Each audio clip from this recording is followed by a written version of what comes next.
Nah, saya bacakan kepada saudara dasar firman Tuhan tentang gereja sel. Yang pertama dasarnya yaitu Tuhan Yesus memilih 12 orang murid. Tuhan Yesus tidak memilih 100 orang murid. Tuhan Yesus tidak memilih 1000 orang murid. Walaupun yang mengikuti dia ada kalanya sampai 5.000 orang lebih, bahkan sampai 20.000. Banyak penafsir mengatakan. Tetapi dia memilih 12 orang muridnya untuk dijadikan murid, untuk bersama-sama dengan dia. Tertulis dalam Markus pasal 3 13 sampai 15. Saya membacakan kepada saudara. Kemudian naiklah Yesus ke atas bukit. Dia memanggil orang-orang yang dikehendakinya, dan mereka pun datang kepadanya.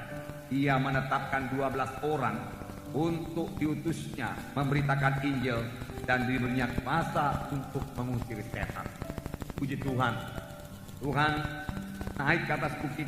Ia memanggil orang-orang yang dikehendakinya. Ia menetapkan 12 orang, bukan pula 20 orang, 12 orang.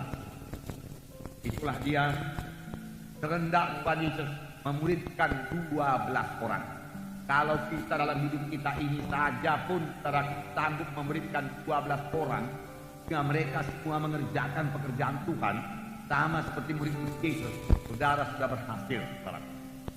Tetapi firman Tuhan berkata, pekerjaan-pekerjaan yang kerjakan akan kamu kerjakan. Bahkan pekerjaan yang lebih besar daripada ini akan kamu kerjakan, sebab aku pergi kepada Bapa. Tapi biarlah kita genapi dahulu 12 orang murid, barulah kita naik lebih banyak lagi. Amin, saudara. Itu sebabnya jumlah juga dalam KKS, dalam satu kebaktian kelompok sel, tidak melebihi 12 orang. Kalau sudah lebih 12 orang, kelompok sel itu sebelah jadi 2. Tetapi sebelumnya tentunya harus ada yang jadi murid yang bisa memimpin KKS. 12 orang kudusnya memberitakan Injil. Memberitakan Injil. Jadi dalam KKS ada pemberitaan Injil. Dalam kelompok sel ada pemberitaan Injil. Dan diberinya kuasa atas setan-setan. Jadi sekaligus Tuhan melengkapi. Tuhan bisa melengkapi. Dan Tuhan mau melengkapi kita. Untuk menjadi pemimpin kelompok sel, bukan berarti saudara mesti bertalenta luar biasa, berhikmat luar biasa, tidak. Tuhan Yesus memilih orang-orang yang biasa saja menjadi muridnya. Kenapa? Karena Tuhan Yesus lebih mementingkan penyerahan diri daripada kesanggupan. Kesanggupan bisa diberikan Tuhan, tapi penyerahan diri seseorang kepada Tuhan tidak bisa dipaksakan Tuhan. Itulah dari diri kita sendiri. Tapi saya percaya siapa yang menyerahkan diri kepada Tuhan akan diberkati Tuhan, akan dipakai Tuhan, akan dilengkapi Tuhan. Amin, saudara. Puji Tuhan. Kita lihat lagi yang kedua dasarnya, yaitu dari gereja pertama. Sidang pertama bertemu di rumah-rumah. Yang pertama bertemu di rumah-rumah juga pada waktu dia masih ke bait Allah. Nah, Kisah 2:46-47 berkata, dengan bertekun dan dengan sehati mereka berkumpul tiap-tiap hari dalam bait Allah. Mereka memecahkan roti di rumah masing-masing secara bergilir dan makan bersama-sama dengan gembira dan dengan tulus hati dan sambil memuji Allah. Dan mereka disukai semua orang. Dan tiap-tiap hari Tuhan menambah jumlah mereka dengan orang yang selamatkan. Nah, dengarkan baik-baik. Mereka masih berkumpul di bait Allah. Kita juga masih kebaktian minggu seperti ini.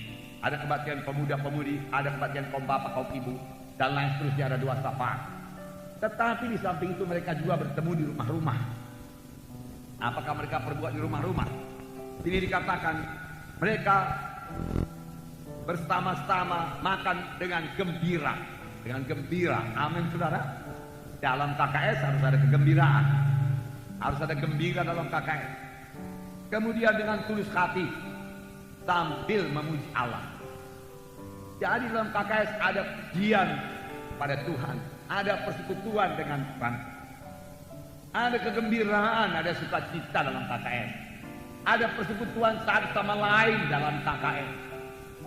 Saudara, itu bukan persekutuan doa, itu bukan hanya penelahan Alkitab, bukan. Itu lebih daripada hal-hal tersebut. Itu adalah persaudaraan, keluarga Allah. Amin, saudara. Kisah 20 ayat 20 saya bacakan.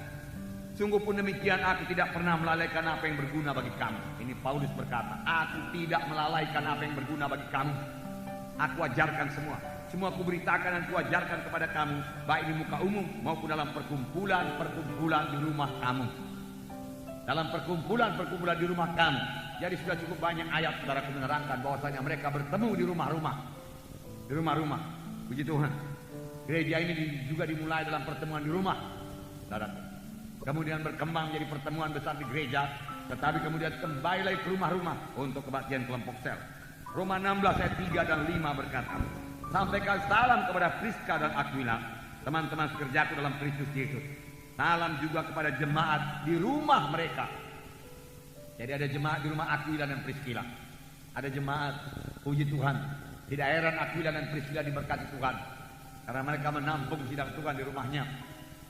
Lalu dalam rumah itu hadir Roh Kudus, hadir kuasa Tuhan, sama sebagaimana rumah Obed-Edom diberkati dalam segala perkara karena dia menampung bait Allah di situ. Yang ketiga, mengapa perlu KKS ini?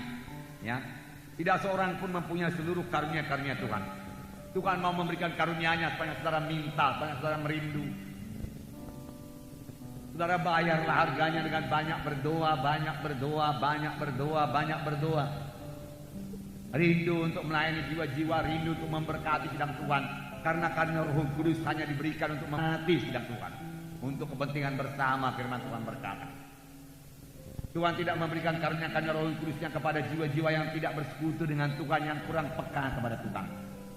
Sebab dalam menjalankan karunia-karunia Roh Kudus kita harus mendengar suara Tuhan.